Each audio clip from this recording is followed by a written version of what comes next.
मित्रों, जैसा कि हमने देखा था कि बाइजिन का डबल पर्सनालिटी जीन जाग जाता है। अभी हम कहानी में देखेंगे कि तैन बाइजिन से पूछ रहा था कि बाइजिन क्या तुम ठीक हो। जीन जवाब देता है कि मैं लड़ाई करके बहुत थक चुका हूँ, अभी मेरे में इतना स्ट्रेंथ बचा नहीं। तैन तब बाइजिन की ओर देखकर सोचने लगता है कि मुझे बहुत अजीब सा एहसास हो रहा है। उसके बाद तैन बाइजिन से पूछता है कि मिस्टर जीन क्या ये तुम हो। जीन तब तैन को कस के पकड़ के कहता है कि मेरे छोटू से तैन तुम्हें पता लग गया कि मैं बाइजिन नहीं बल्कि जीन हूँ। मैं बहुत खुश हूँ। तैन चौंक कर सोचता है कि मुझे जो लग रहा था वो सही निकला, मतलब तुम सच में जीन हो। और तैन तब जीन से अलग होने की कोशिश करने लगता है, पर जीन जो तैन को कस के पकड़ के रखा था वो तैन को जाने नहीं देता, बल्कि तैन की चीन में किस करने लगता है। उसी वक्त तैन के ससुर जी आते हैं, ये कहते हुए कि तुम लोग इतनी देर से बैकयार्ड में क्या कर रहे हो और इतना शोर शराबा क्यों हो रहा था। तुम लोगों ने मेरे घर को क्या युद्ध का मैदान समझ कर रखा है। पर तैन के ससुर जी तब उनके बेटे बाइजिन को तैन को किस करता हुआ देख लेते हैं और उनकी बोलती बंद हो जाती है। वो सिर्फ इतना कह पाते हैं कि बाइजिन बेटे तुम।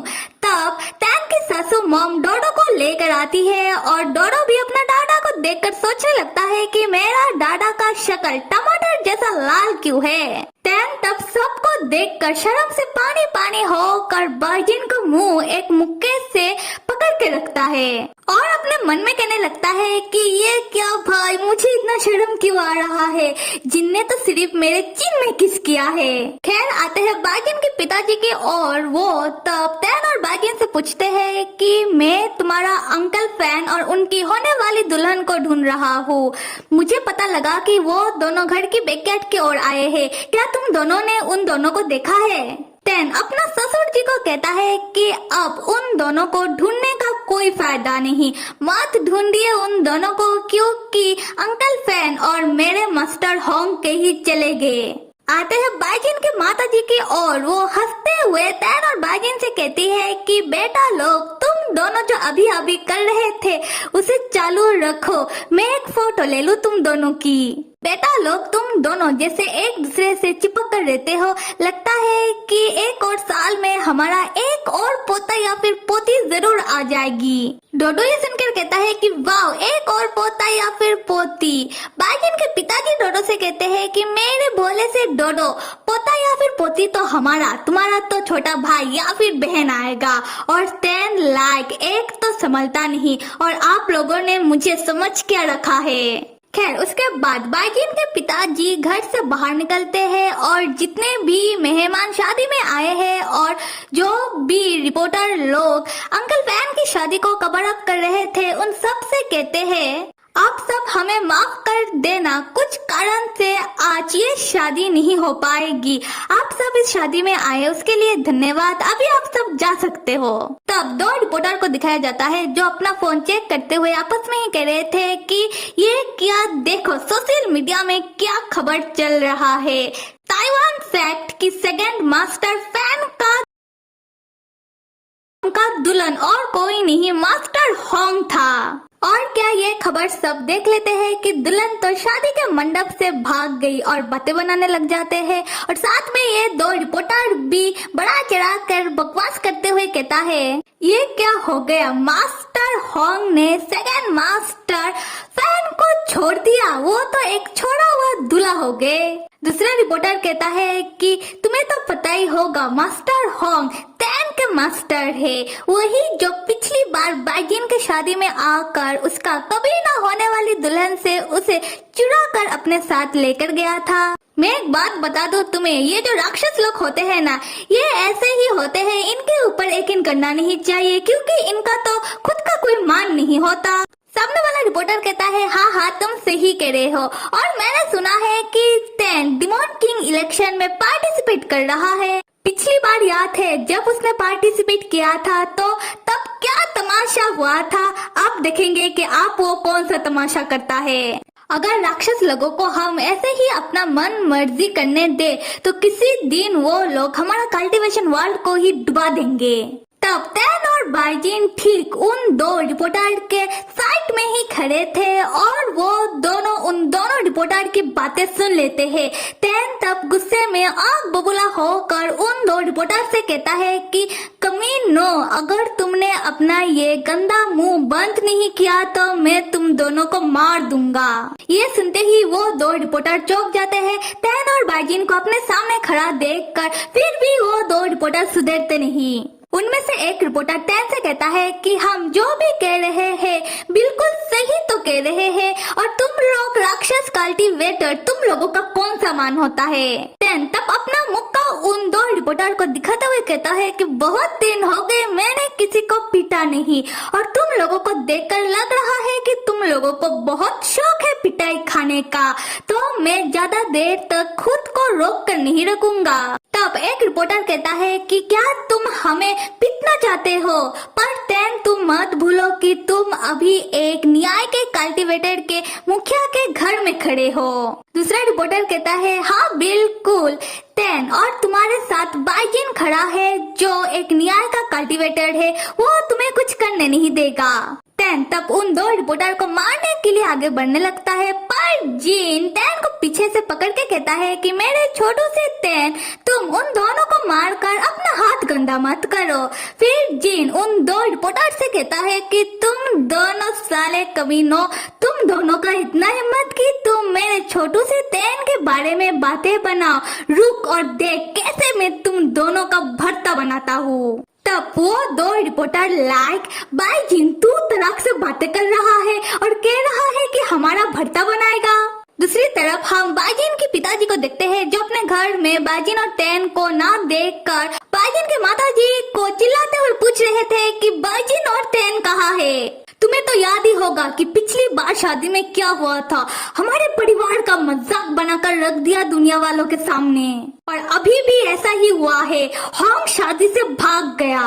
उसने ऐसा करके बिल्कुल ठीक नहीं किया। ऐसा क्यों? जब भी हमारे घर शादी होने वाला होता है तब ऐसा हमारे साथ क्यों होता है? और भाग्यवान तुम अपना ये दो आंखों के तारे तैन और बाइजिन को जल्दी से धरती लोग भेजो और उन दोनों को मीडिया वालों के सामने आने मत देना। पता नहीं अगर वो लोग मीडिया वालों के सामने आ जाए तो कौन सा बवाल होगा। तब बाइजिन के माताजी अपना पति को परेशान होता हुआ देखकर वो भी परेशान होने लगती है। उसी वक्त उनके घर का एक नौकर भागकर आकर बताता है कि मास्टर बाहर तो गजब हो गया, बाहर तो लड़ाई हो चुकी है।